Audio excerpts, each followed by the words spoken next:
All right, everybody, we've got another very special guest. Not only a special guest, a returning special guest, and one that is sending me things in my mailbox every other day. Mr. Richard Fairgray, welcome back. Well, it's good to be here, and honestly, I would like some of those underwear back. Yeah, some of them. This is a rental service. I started a collection. It never ends. Oh, when you said subscription, I thought you meant you got to keep them. No, these underwear come with digital rights management. See, when you said, when I was weighing my options this month of like which subscription service to drop, I think, your personal underwear was actually cheaper than Netflix, so I had to drop Netflix. I mean, I do offer an ad-supported version. Oh man, I don't even know. I got personally offended recently when the person that I have the passwords for all of their streaming services switched their Disney Plus to ad-supported. Oh yeah, And I'm like I don't, I get Netflix and Home Box Office Maximum and Disney and Hulu from this person for free, and then I saw this switch to ad supported, and I was like, how dare they? Yeah, How right. dare they? How could you do this to me? I had the same thing happen, except I was the one that did it. And my father in Florida calls me and is just like, why the fuck does Max have ads all of a sudden? And I'm like, because it's cheaper, Dad. He goes, you cheap bastard. You're always disrupting someone somewhere. God forbid I save a buck, Mike. Yeah, no, I mean, there are better places to save a buck. Like by all means, have ads on Disney. It's television. right. Home Box Office Maximum is a fantastic service with high quality programming that deserves to be watched without the interruption and like the random interruption of commercials. Yeah. That's what I hate. The ad placement's terrible. Yeah, and it's like because there's no the problem with TV shows. I mean, TV shows now they don't build them to have ads, so it's like abruptly cuts. You're like, what the Dude, fuck? the worst is when you're watching an old show that has the cuts for ads, Oh, and they yeah. refuse to place them in that spot. They're just teasing you with a dip to black. Yeah, it's like Yeah. literally in the middle of a sentence, and then like 5 minutes later, it's like, we're cut for ads now, and, Yeah. and then it just goes straight to the next scene. It's annoying as hell. I don't like it. That's what happened to me when I was trying to watch the Drew Carey show. Oh yeah, I mean, okay, this is the second story where you're already the villain. yeah. So I are don't you think putting Richard has learned my love for sitcoms yet. Yeah, I'm yeah. sorry that you missed out on some live action Dilbert. Like, what are you doing? Yeah, it literally is live action. I never thought about that. With that, are you going to be putting ads in your new book? Is that? Oh, that look, how I you- never know what I'm doing with especially with this book. I've only ever done ads, and I mean, I've had like actual real ads in books in the past, but I've only ever done fake commercial breaks once, I think. Oh no, that's not. No. There was a fake commercial. There was like fake product commercials in all the American run of Blastosaurus, but generally they were just inside front and back cover, unless it was like storylines dependent. I mean, I was always a fan of like when you're reading a comic, you have like the mail order supplements and stuff. Like you get giant muscles. How did those work out for you? I never Look at did him, he's it. I was jacked. too scared. It didn't really work out. As you can tell, I don't look like the Hulk, so it didn't really work. People do call you the Flex Mentallo of podcasting. You know Hey, that, right? all right. I don't mind that one. Yeah. I think Forgotten, I could, not known by that many. yeah. Oh, Wow. Mike just gained a new nickname forever now. Hell yeah. The fact that we got a live action Flex Mentallo over the last few years is like we've hit like a comic book golden age, and now it's all been downhill from there, I think. But Do you think we needed it? Like, do you think there's a genuine argument to be made for the fact that like we are three people of a similar-ish age, I think, probably 10 years between us, Yeah. where we all grew up on shows where a regular storyline was a nerd gets some power and they absolutely abuse it and are terrible, right? Like I think the pinnacle of this is a film like Chronicle, or at least the end of it maybe. But Yep. like we saw that happen time and time again, where the unpopular loser who was always coded to enjoy comic books got a whiff of power and immediately let it go to their head. Mm-hmm. And we all said, "No, we promise we won't do the thing you've seen on television." And then we got comic book movies, and now the internet is what it is. yeah, I never thought about it like that. I mean, Bring maybe back that's wedges. why I liked So like when we Wait, talk wait, about wait, like wait. Is this a pro bullying message? Look, I want to be clear. I'm advocating for bullying me, right? Okay. Good. That's where we want to be clear. I mean, the point you bring up, I think that's why I enjoyed a show like Doom Patrol, because it wasn't the same old shit that we are like consuming all the time. Well, as I said in my one BlueSky post review of Creature Commandos, Doom Patrol walked so that Creature Commandos could kind of stumble poorly. I think I got so much more joy out of Doom Patrol just because I got to witness it through my father's eyes. And when my dad calls me and is like, do you know about this Flex Mentallo guy? I was like, I'm well aware of Flex Mentallo, Dad. Tell me all about him, please. Well, he flexes and everybody has an orgasm. It's amazing. A power that none of us have. No, Never called me about Codpiece, though. It was very sad. Did you ever think that your father would just call you one day and ask about Flex Mentallo? No. Like, me and my dad have a very, like, bro relationship, but Yeah. no, I never thought those words would come out of his mouth. I once got a phone call from my mother where she said, "Hey, Richard, I saw on Facebook that you'd done some poster work for a bar." And I was like, "Oh, well, fuck everything," because I'd just done posters for a fisting party at a bear bar. And that was what she was talking about. And she said, "I didn't know what it was, so I Googled fisting, and I read the Wikipedia article. Anyway, bye," and hung up on me. So the reason my mother knows about fisting is sort of similar. I mean, if she had to find out, really, like, what better way? Yeah, what other avenue is there?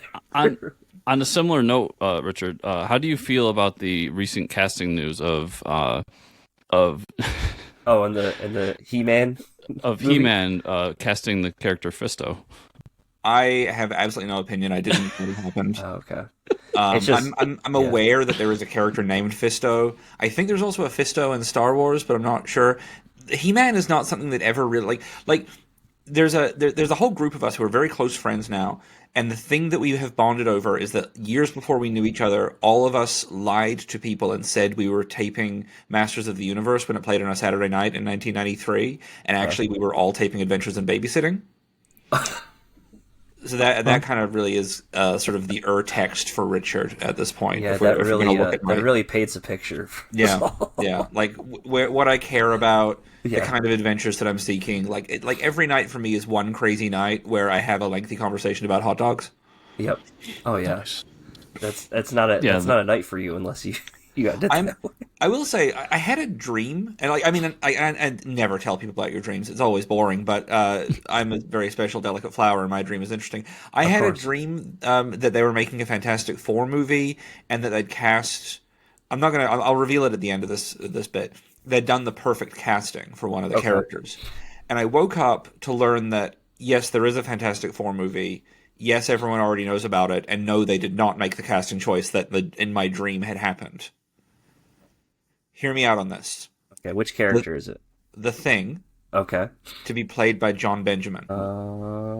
John Benjamin. Voice of Archer, Ben from Dr. Katz, Coach McGurk from Home Movies. Yes. Yeah. See how perfect that would be? Yeah. That voice would be perfect. Like that deep, like... He already sounds like he's actually made of rocks. He does. I don't know if you ever heard any, or like ever had any conversations with Richard Donner later in his life, but everything he said, it sounded like he was speaking to you from deep within a cave. Mm-hmm. Yep. And that's what you need. Yeah, you don't need to enhance anything. He's already there. That's actually, like, I'm trying to picture that voice with, I mean, if you think about, was it Michael Chiklis in the rubber suit one that we got? I mean, he almost had a raspy voice, right? So that's kind of something they went with, but I think when it sounds like your mouth is made out of rock, that's pretty much. So shall we be like a little bit focused for once, you two? I don't know why I try and keep you on track. I never bring up weird topics. Let's talk about comics. Okay, all right, let's talk about comics. So you said I could be in charge today. Yeah, we got to talk about getting your head on straight, or getting my head on straight. A graphic novel memoir in real time. This is a little different than what you've done before, right? I mean, because you had like the autobiography with Octopus. Octopus, Well, and now it's this all is sort of an extension. So, okay. I did Octopus, which was like, people always have this idea that you can't make a memoir, until years and years later, so you can be objective. Yeah. And I'm like, that doesn't sound interesting. Like the memoir should be the processing, and Hmm. comics are this really interesting art form where pictures and words go together. Where, like, unlike most other art forms, comics become locked in place as they're being created. Like music, you futz about with. Writing a novel, there's draft after draft after draft. As soon as you draw the comic, it's a much bigger task to change it. Hmm. And so, like, comics have, I mean, obviously there are some people who will actually, like, write a script and 18 months later someone else will look at a 12th draft and draw something from it, and there's the pencils and the inks and what have you. But, like, as someone who, I write my comics and I draw my comics, I kind of consider the drawing of them the second draft, the lettering of them the third draft. But, like, they become crystallized so fast. And I think that if you're doing memoir stuff, it can be really interesting to, like, lock your feelings on something into place and kind of force that to be out there in the world. As part of why, like with Octopus, it was the first book that I ever photographed instead of scanning, so that it had that, like, this is uneditable. I am stuck with this as maybe not the absolute and ultimate truth of my life, but the absolute and ultimate truth of the exact moment where I made it, which is why every page is dated. With Too Hot for Octopus, which is the prose piece, it's the handwritten version. There was no corrections while typing it. Like, you actually get the handwritten version, including the crossed out words and the other, scribbles and notes throughout it, because I wanted it to feel like just pouring this story out rather than trying to refine it and make myself into a better character, I guess. So then last year, and I don't think we've talked since before this one, I had 9 days off in a row in it was like 5 days before Comic-Con and 4 days after Comic-Con, and it was the longest I was going to be in, like, one state for the entire year. So by the way, don't do 35 conventions in a year. That's just, like, fucking life hack from me to everyone. That It's sounds too awful. many. Yeah. But I did. So it was like 9 days plus 5 days of Comic-Con in the middle, all in California, but 5 in LA, 4 in LA. And so I thought, like, why don't I just see if I can make an entirely new book rather than try and dip back into one of the books that's half finished or start something that I'll have to leave behind for several months or whatever. And I have been having these conversations for years now with my friend Theo about the idea that ambitious failure is fundamentally more interesting than mediocre success. And so I wrote this book called Ambitious Failures, where I tried to see how far can I push the comic book form on every page before the craft breaks. And is there a point where the craft breaks and something else, some, like, humanity leaks through, some art leaks through, it becomes something more. And it's more experimental than any of my previous work. It is literally me walking through spaces still, but it's like, there's a page in there where some fuck on the internet had been espousing that he never puts more than 5 panels in his scripts because he respects his artist's time. And my argument is fuck you, your comics are boring and your artist hates you because it's, like, incredibly tedious to work on the same layout every day. Yeah. And you look at this guy's comics and it's pretty clear his artist hates him. Right. And so I took his 5-panel grid and I laid it over a 12-panel page, which I then had the first 7 panels are me walking back and forth out of, like, not out of order, but, like, out of the natural flow of the page through a cityscape and across high wires and climbing down ladders and things, while describing how this page could and should work. So it was like pages like that, but all told against this backstory of the time they thought they found a lump in my neck that they thought was cancer, and then after months of testing, it turned out to be scar tissue from just too much blunt force trauma to the back of my throat. I've literally, like, broken myself physically by giving blowjobs for these past 27 years. Now, did the doctor come to the conclusion, or did you explain that to the doctor? The doctor was like, the doctor was like, this is blunt force trauma. It has pushed this lump of scar tissue between your jaw and your skull, and it's popping out the back of your neck, and that's what that lump is. And they said, is there any reason that you would have something hitting the back of your throat so often and repeatedly And I said, it's got to be dicks, doesn't it? God, And that's a case of dicks, man. I more than a case. I did immediately call my mother from the doctor's office because I was like, "You're gonna be so proud of me." She was not. Oh, damn.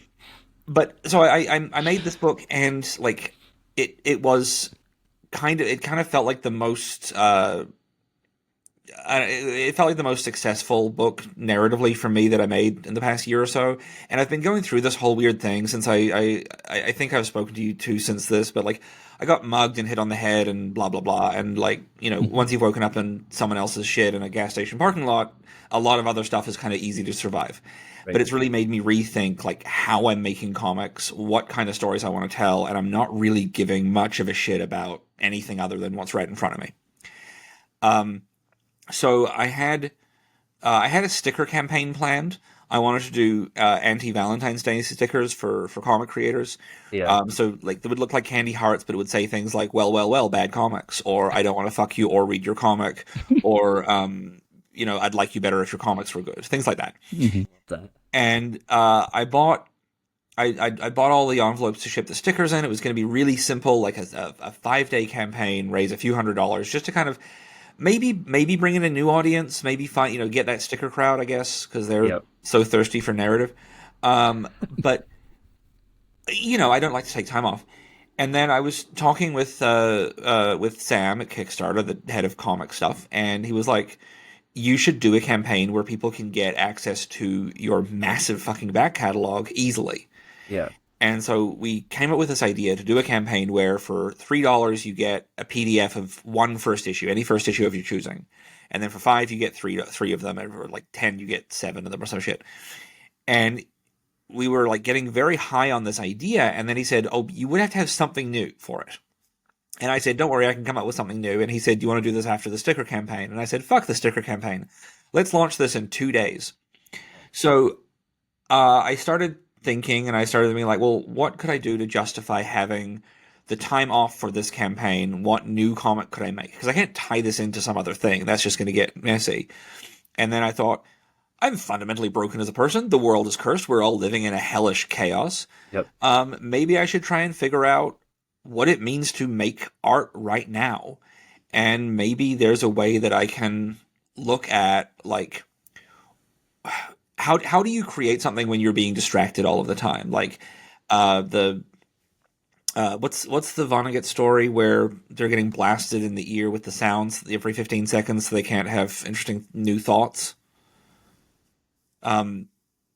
I should know that. Anyway, I feel like I should too. The other day I forgot the name Baz Luhrmann on a podcast, and I was like, Barry something. Who, you know, he did the movie Barry maybe.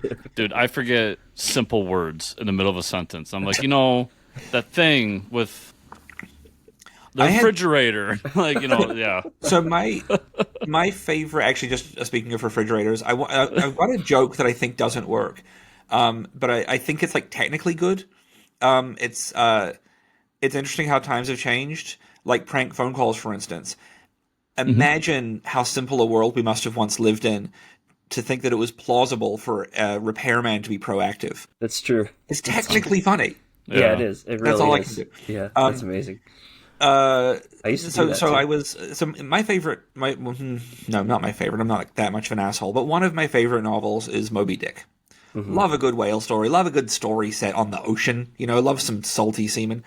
And of course, I love a story about, like, a very funny story about being bored.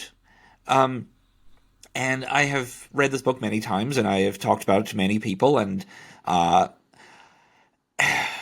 as the kind of person I am, you know, I mean, the two of you have read Octopus. I literally woke up with "Get to Sea" written on my chest in ink after a blackout, and took that as inspiration to try and kill myself through boat theft.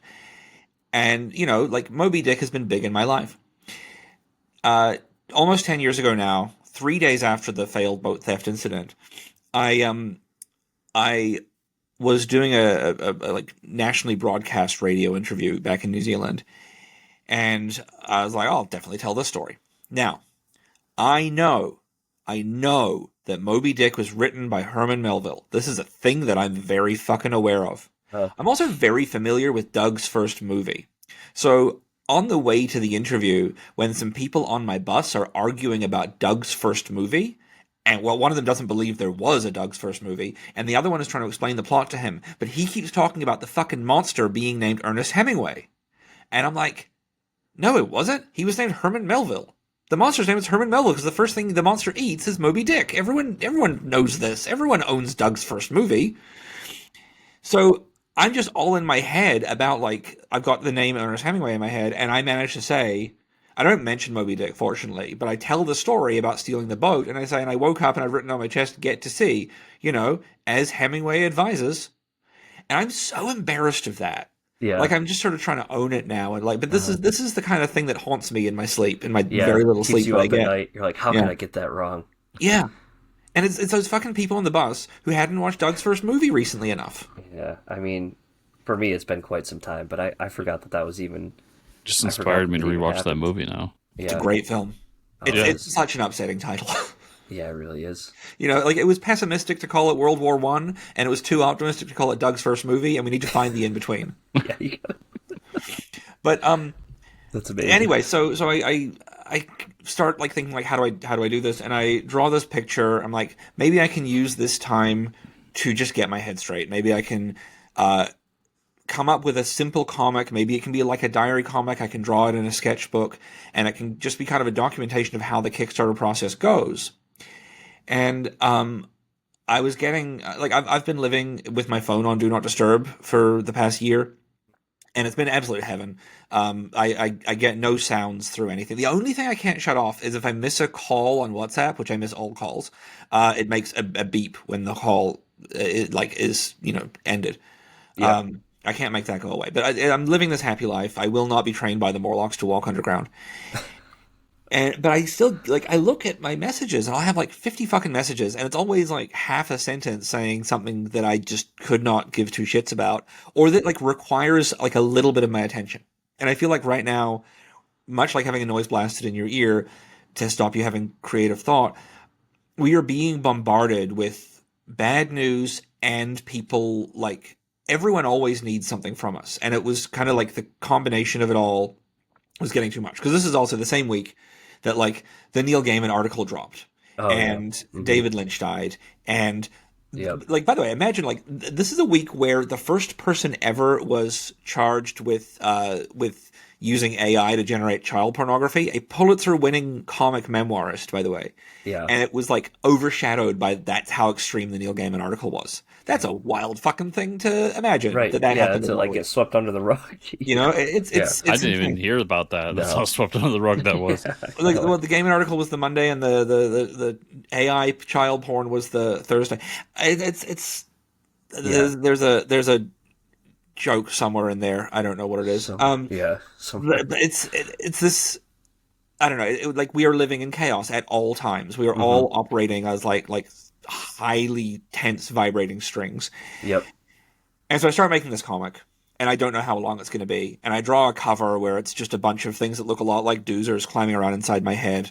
Yeah. And I think it's called Get My Head Straight, so I put a ruler on the cover because that's a fun little joke, and I can make the ruler accurate to the size of the comic, and that's a fun little joke. And it's funny because obviously my head is not accurately sized on the cover.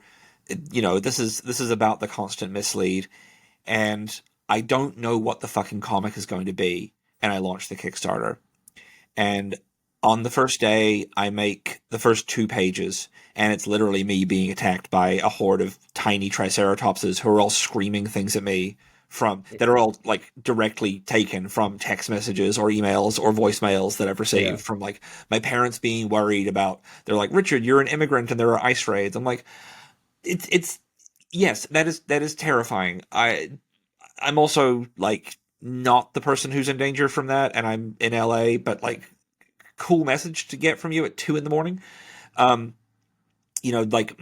My friend sending me a message out of nowhere that just says my mother is burning incense and I don't know what to do about it. I'm like, I don't know how to answer that. Right. I think, you're talking, so you have those pages on the Kickstarter right now, and they're absolutely like, and I think, I don't know what it is about the mini Triceratops, like, saying that to you, but it's just, like, somehow it's awesome. Like them, like, crashing through the walls and shit. Like, did you see that thing about Neil Gaiman yet?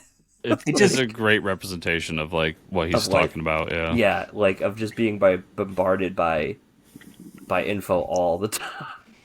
Yeah, Yeah, it was kind of fun to like say like a big part of doing memoir stuff and living the life that I live is that people will like I tone down my memoirs from my real life pretty heavily because there are details that I think like make it, like in Octopus, I get the hand job in the train station from the guy who just appreciates my nice coat. What I don't put in there is that like he is the villain from the documentary Tickled, which I reveal in Too Hot for Octopus. But like having it be like, hey, I just came back from this weird weekend where my friend kept trying to get me to masturbate for him and then killed his dog, and we like broke into. No, fuck, I didn't include the break and enter. We went to a cave together. And like, but I like in that story, I do not include that I saw ghosts at his haunted post office where he lives. I do not include breaking and entering into a certain famous house. I do not include the weird like theater that does live broadcasts of plays and only serves split pea soup at halftime. Like I cut out all these little points because they don't seem plausible. Because when you're doing true stories, they have to right. be like you have to find that balance. And now I'm just like, fuck it. People already look at this very pared down version of my life, and they say things to me like, "I never know how much of this is true, Richard." I'm like, so much more of it. Yep. And so I just said, fuck it, fine. I'm gonna have dinosaurs attacking me now. That's it. Like I will just manifest this bullshit. This is a place that I was really at this movie theater. I was at the Los Feliz 3, and I was running out of there to get to a train to get back in time for an interview. So I thought, fuck it, I'll show that. And I'll just have the chase happen where I'm being pursued by dinosaurs and they can eat me on the train. And I can absolutely grow my arm back using polysporin because that stuff is magical. And it really would grow my arm back. I do fundamentally believe that to be true. And then like the rest of it is like I get to use this interview, which never ended up happening in real life. But I've done enough of these interviews. I'm using Cody's Keeping It Geekly show as the structure. And so I've been on that show maybe 10 times at this point. And so I know his cadence, I know his rhythms. I can have him asking me questions and use that to go into these flashbacks to cover these little stories from the past 6 months of my life where, like, quite frankly, as they're happening, it's like, what a cool, exciting life I have. And then as I start taking this very brief window, and I'm thinking of this as time off, by the way. Like, I really am like, I'm not working on my other books. This is a vacation, and I have not slept more than 2 hours a night since this Kickstarter launched. But I'm like reflecting back on all of this stuff, and when you put it all together, it kind of paints a picture that I might just be falling apart. And maybe I just need to have that, like, either I can fix it or I can put it on paper so I have a reminder to say, Richard, what the fuck are you doing? Like, right. Slow down. Yeah. You managed to get out of all the awkwardness with Chris Claremont because he didn't remember it was you who did it. You don't need to then run into him a year later and tell him this funny story about how he forgot the thing you did. That's not where you actually want it. Like, you don't want to be in a situation where Chris Claremont's wife puts her hand on your arm and says, please don't try to fuck my husband. Like, that's not where I want to be in comics. And yet here we are. God. Yeah, go ahead, Chris. I was gonna say when this dropped, I remember there's so many thoughts going through my head because I love when you do the more memoir autobiographical stuff. Like Octopus was one of my favorite things you did.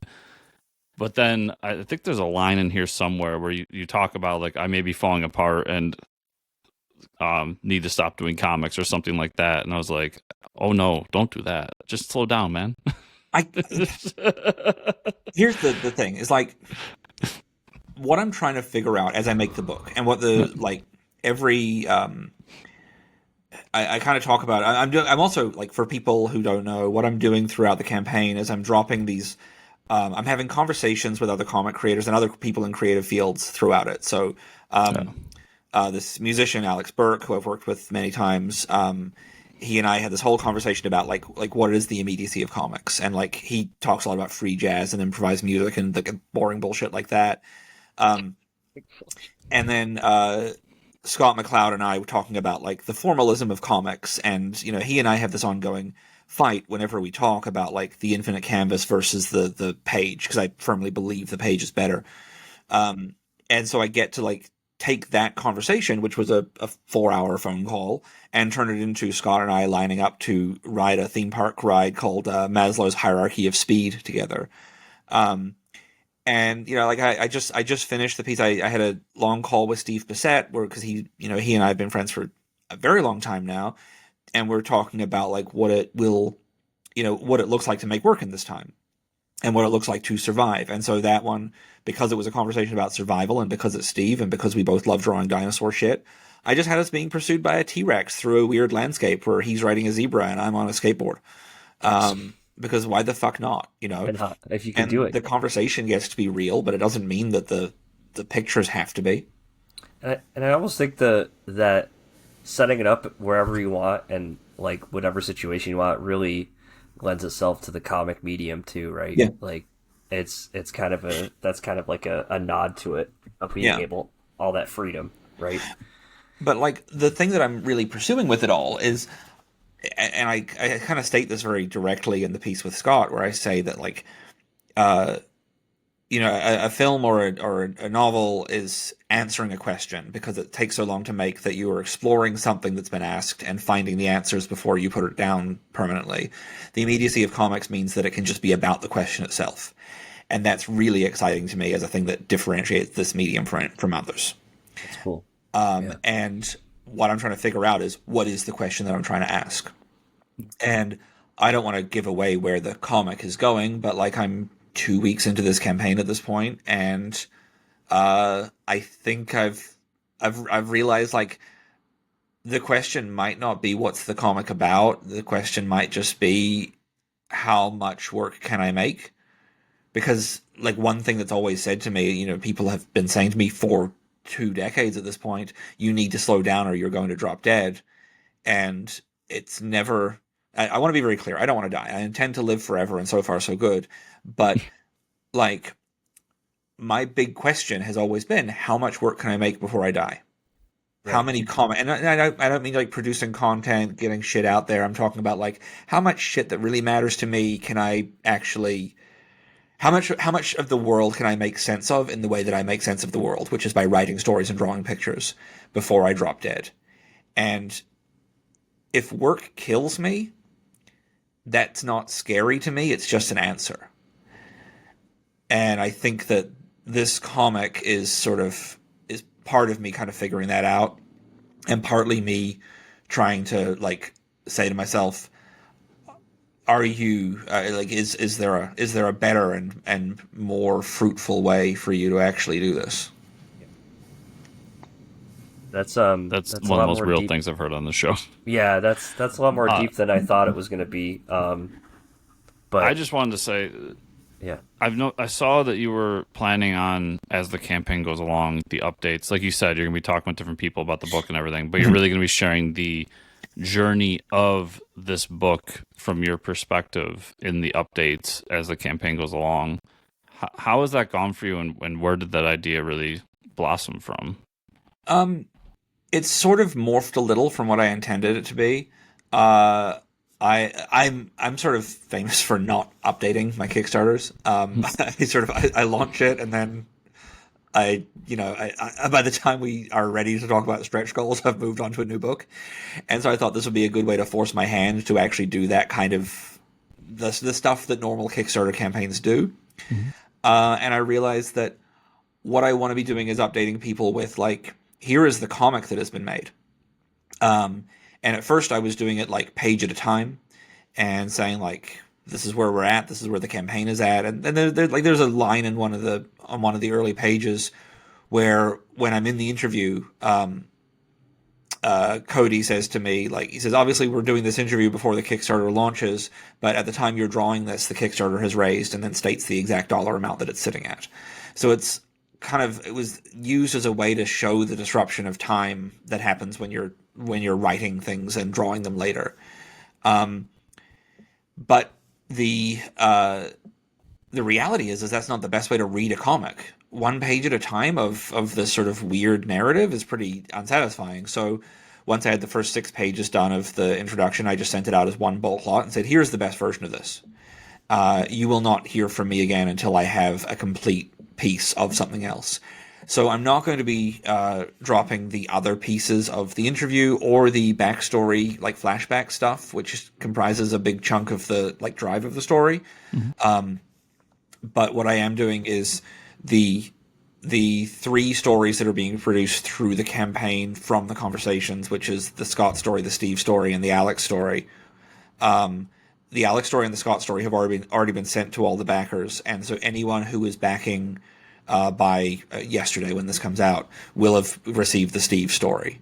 So it's it's sort of a trick to get people to back, but honestly, like, the kind of people who are backing this kind of book are probably not going to be that won over by gimmicks. Right. Yeah, that makes sense. Like, they're not in it for that type of stuff. Yeah. How has the campaign been compared to other ones? I mean, does it seem like it's on par with everything else? Are you seeing the backers? No, it's terrible. Like, I am the strange outlier in the world of Kickstarter because, there's this traditional knowledge that among Kickstarter creators that if you do one campaign, you'll get huge support from your friends and family.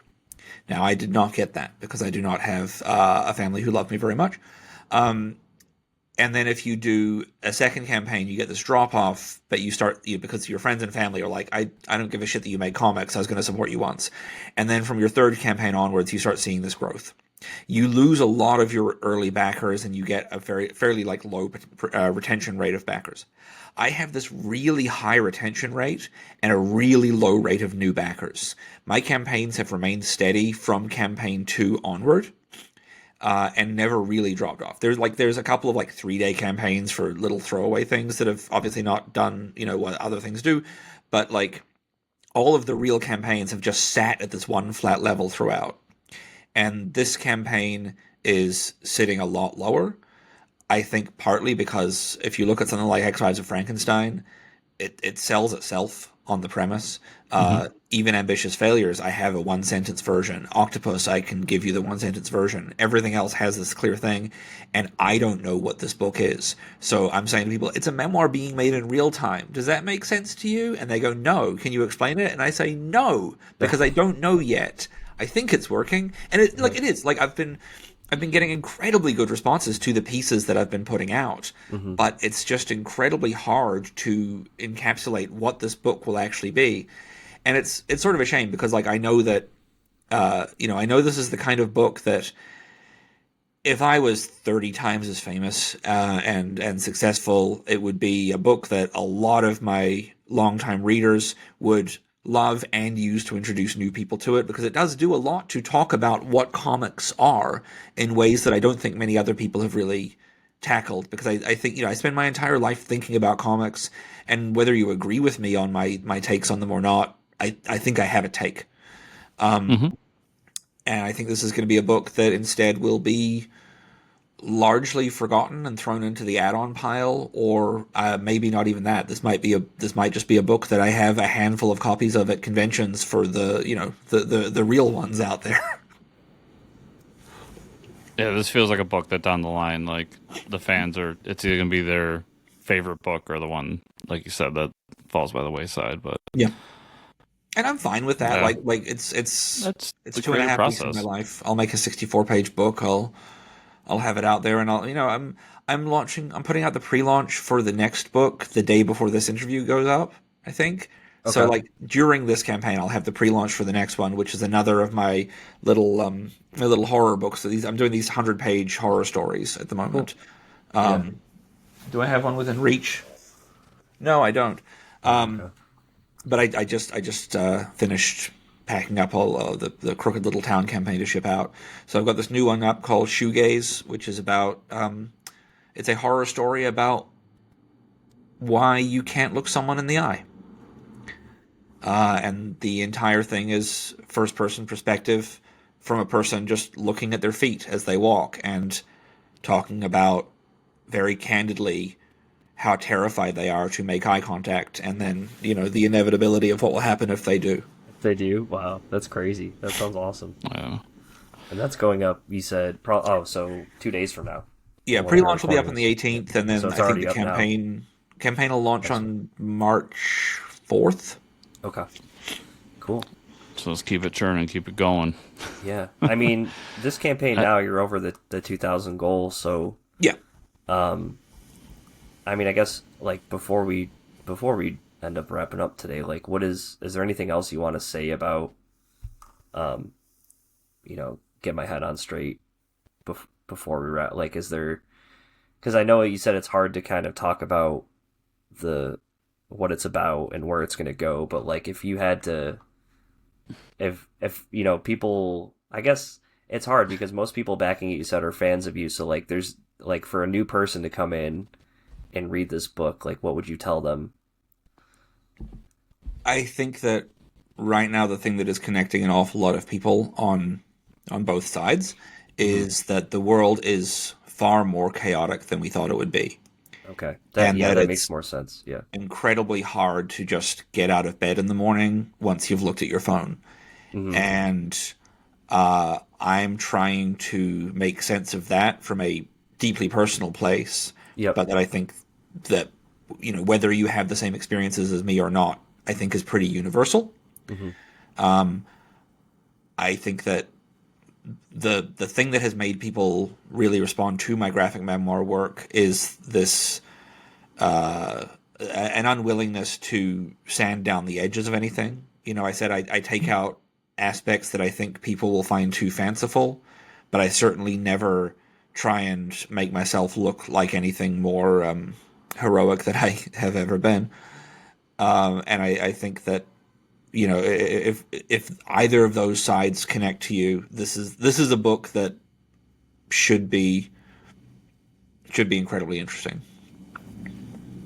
Yeah, I've said about your memoir work that it does, and even some of your books like Haunted Hill, where the lead character does feel like she's living similar. Well, her experiences are similar to yours. I know we've talked in the past about how some of them actually are experiences of yours. So I always feel like they're super real, and that's one of the things that connects with me with it. As someone that's lived a very different life from you, Richard. So I can tell you that those ones work, and I hope this one does too, because I'm really excited for it. Thanks. So. Okay, so, our listeners and viewers, Richard, if you want to send them to a social media or to follow you, where do you want to send them? If they want to see the campaign, it's at kickrichard.com. Nice. And if they want to see me on social media, the only one I'm really using now is BlueSky, and I'm richardfairgray.social, as is everyone with that thing. It's nice there, it's fun there, and I make excellent jokes. True. I promise. The best jokes. Wildly underappreciated, but very good. I appreciate it. And to everybody out there watching or listening, check out those show notes down below, because I'll have not only the link to the project, but also that link to Richard's BlueSky account, so you can check him out there. Thanks so much, man, for being on today. Yeah, It's always a pleasure talking to you, and we look forward to the next time, man.